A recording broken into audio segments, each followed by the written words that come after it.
Hello and welcome to this lesson. In this lesson, we will learn about Packet Tracer.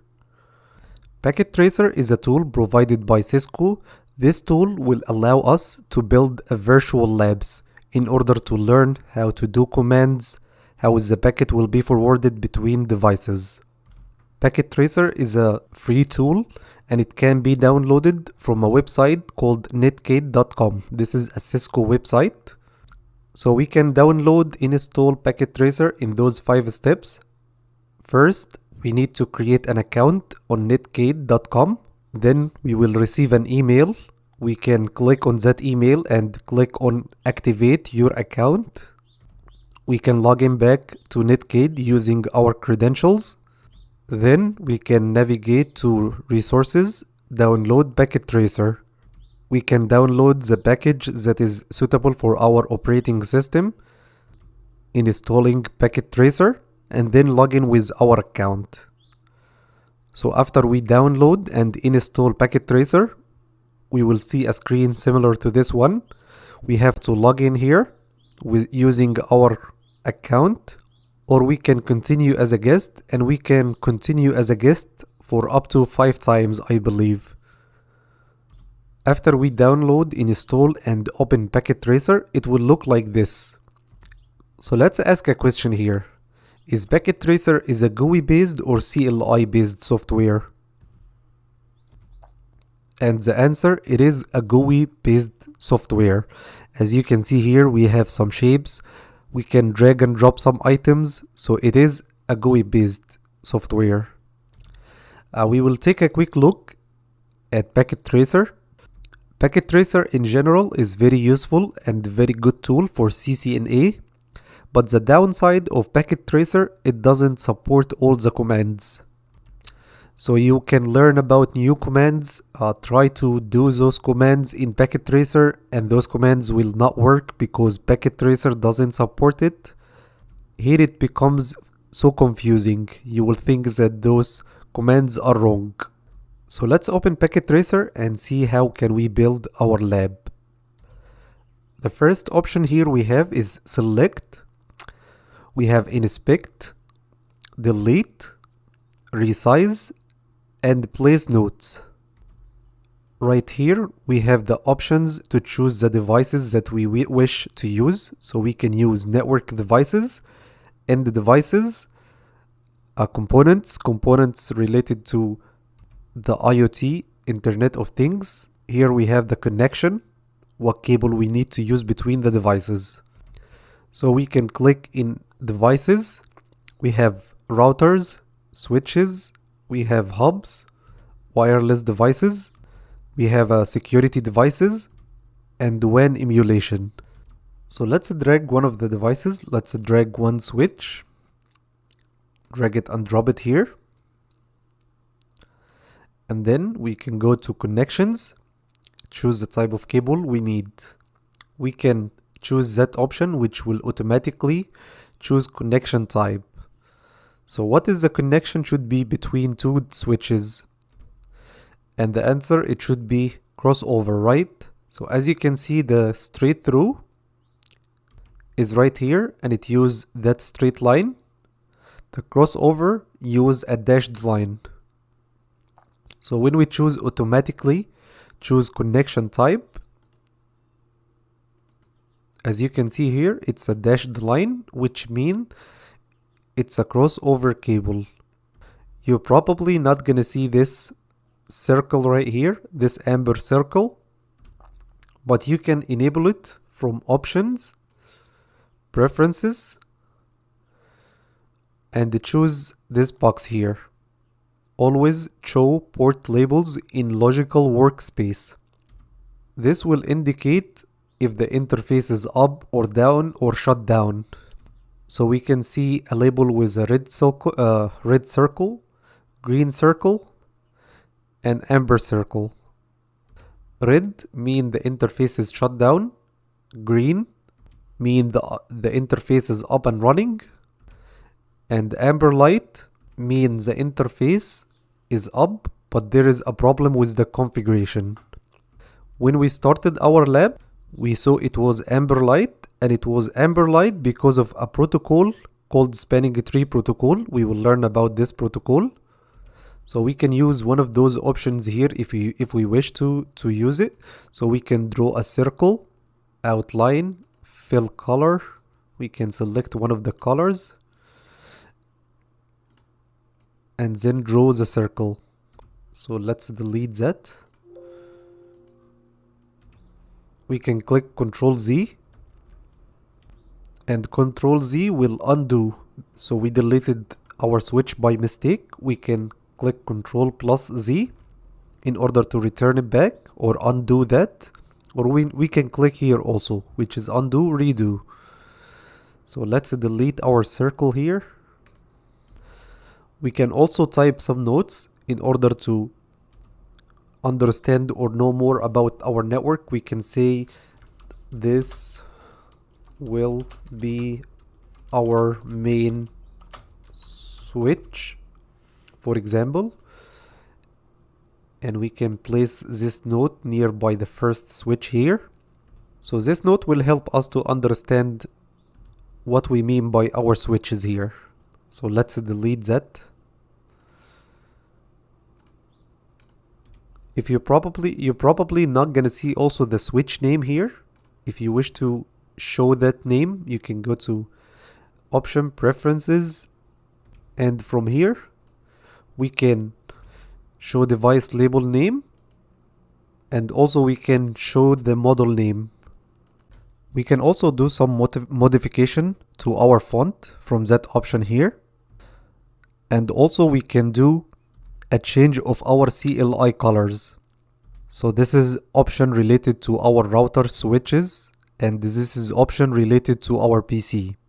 So we can change the color of the text itself. We will follow the white color. We will use the white color. The background, we will keep it black. And for the PC console, we will use the white for text and the black for background. I will click apply here. And when we open our switch, let's click on one of the switches. Go to CLI. As you can see, the background is black and the text is white. So let's see how can we connect to our switch using a console cable. So we will drag a PC from here, drop it here. So we can click on connection, choose the console cable, click on our PC, choose RS232. This is the serial port in our desktop, and then connect it to our switch, choose the console port, and now we can go to our PC, click on our PC, choose desktop, and then we can go to terminal. Here we will have some options. For bit per second, it should be 9600. Data bits should be 8. For parity, we will choose none. Stop bits, we will choose 1. Flow control should be none. And then click OK. And now we are logged into our switch. As you can see here, I am on my switch right now. Because Packet Tracer is an emulation tool, it's not a real tool, we can also log in to our CLI by clicking to our switch and then choose CLI. It will take us to the CLI of our switch. So in real life, we should download terminal emulator tool or software in order to be able to access to our devices using console, SSH or Telnet. There is a lot of terminal emulator softwares, but the most common ones is Buddy and Secure CRT. For the line setting, you should use those settings right here. So let's build a small lab in order to see how the packet will be forwarded in our lab. I will erase those equipment right here. So now let's go to devices, switches, and let's choose one of those switches.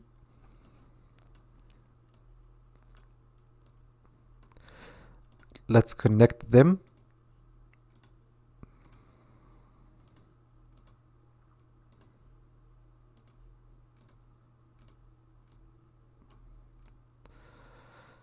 In order not to wait long time until the interface come up, we can speed the time from here. And let's bring two PCs.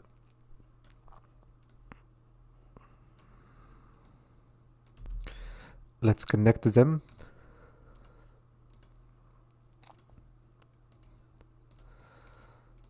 So if we want to use the CLI, we're gonna use this option, clicking on our switch, go to CLI, and then we can do any commands from here. We can speed the time again. Now our interfaces are up. This interface is not up because the spanning tree. We will explain the spanning tree. We can change the switch name by clicking here. So we can say SW1, change this switch to SW2, and this switch to SW3.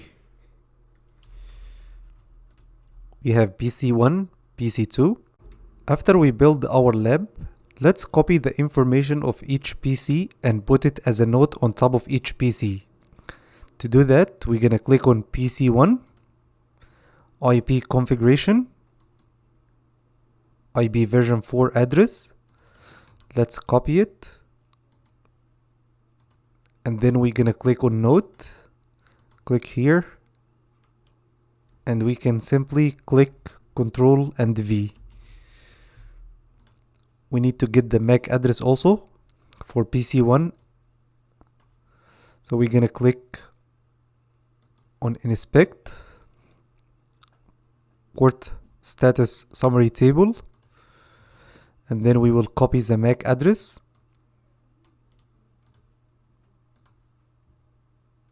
and paste it on top of PC1. I'm gonna do the same thing with PC2 also. So right now we have the IP address of PC1 and the MAC address. We have IP address for PC2 and the MAC address for PC2. For our lab, we want to see the flooding process and the broadcast. For that reason, we will use the simulation tool. So we can click on simulation tool. And right here we have an option which is edit filter.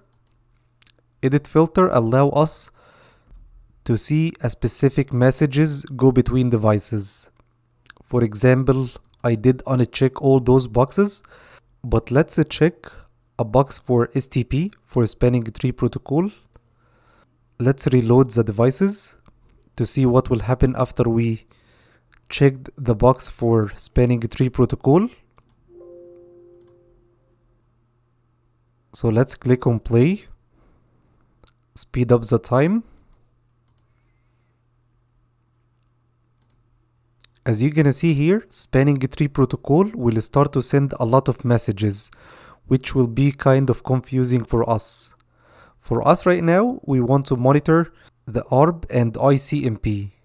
To do that, we're gonna go to edit filter, uncheck any message we don't want to see it, and make sure that we have the ARB and ICMP is checked. So when we close this, we will not see the spanning tree messages exchanged between the devices. So right now, our devices probably learn about the MAC addresses of PC1 and PC2. In order to make the flooding and to see the unknown unicast frame, we need to make sure that all the switches here, switch 1, switch 2, switch 3, doesn't have any information about PC1 and PC2. For that reason, I will reload the devices, and I'm gonna speed the time right now. And in order to pause our time here, we can click on real time and then simulation. Right now, as you can see here, the time is stopped. So I can go to one of the PCs. We need to do a ping from PC1 to PC2. So Bing will test a connectivity between two devices. In our example, we need to test the connectivity between PC1 and PC2. We can do the Bing through the PC1. So let's click on PC1, go to command prompt, and let's type the command Bing 192.168.15.2. This is the IP address of PC2. And we can click enter. Right now, our PC will exit a message or will send a message from PC1 to PC2. We can click on that message. So here we have the source MAC address, destination MAC address. The source MAC address is PC1 MAC address, the destination MAC address, because PC1 don't know PC2 MAC address. It will put the MAC address as the broadcast, which is all F MAC address. We have also here the source IP address, which is PC1 IP address. We have the destination IP address, which is PC2 IP address. And as you can see right here, it's saying destination broadcast. If we want to see more information about the data in each layer, we can click on outbound BDU details. So let's click play. So which one receives a message and he don't know anything also about PC2. It did a flooding. It sent the data to all interfaces except the interface it came from. Switch 2 don't also know the message, so it forwarded to interface fast ethernet 0/2. Switch 3 forwards the data to PC2. Right now, all the switches know where PC1 located, so the data will not be flooded. If we click here right now, MAC table, as you can see here, it learned already PC1 MAC address.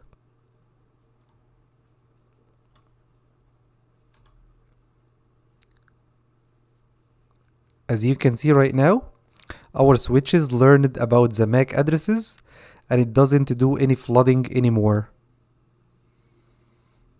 We can click on SW1 again and it has already the MAC address of PC2.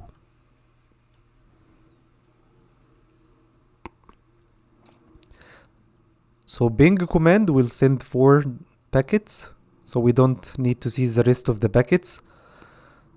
We need to see another scenario. What will happen if PC1 knows the destination MAC address? So if we send a Bing from PC1 to PC2 and PC1 knows the destination MAC address, which is PC2 MAC address, and our switches don't know where is that MAC address at. So in that case, what will happen here?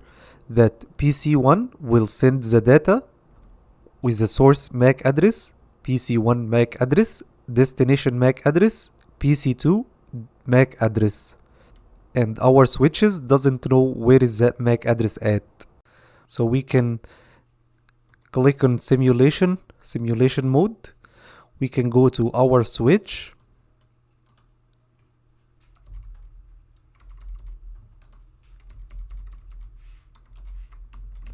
And we can simply clear the MAC address table by this command, MAC address table. We're gonna do the same thing with switch 2.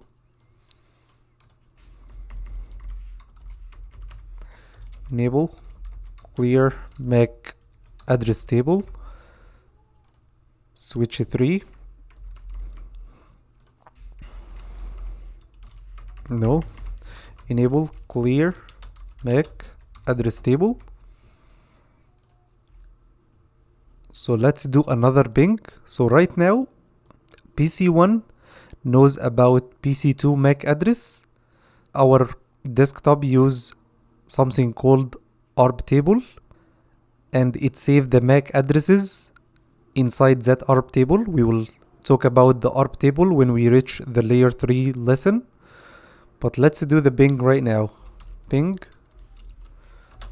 192.168.15.2. So right now the message will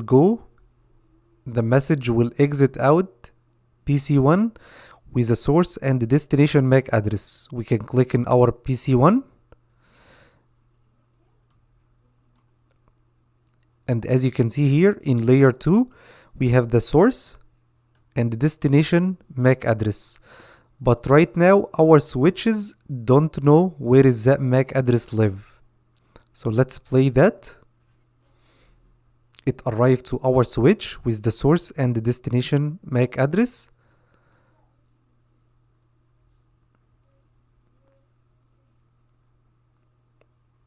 However, it has a source and the destination MAC address. Our switch did a flooding. The data will arrive to switch 3 right now. Switch 3 will forward it to PC2. When PC2 will reply, our switches will learn about PC2 MAC address and it will save it.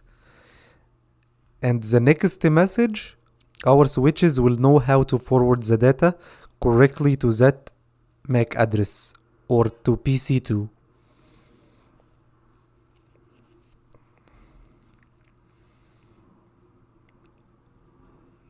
Let's speed up the time a little bit.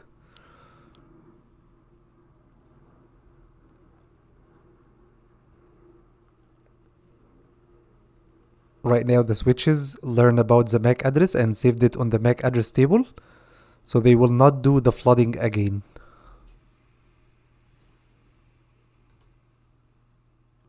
After we did our lab, we can save this lab.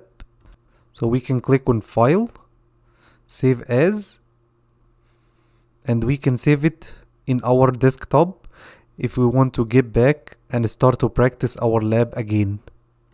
So we will continue with Packet Tracer and learn about CLI modes, MAC address table, and switch interfaces in the next video. Thank you for watching and see you in the next one.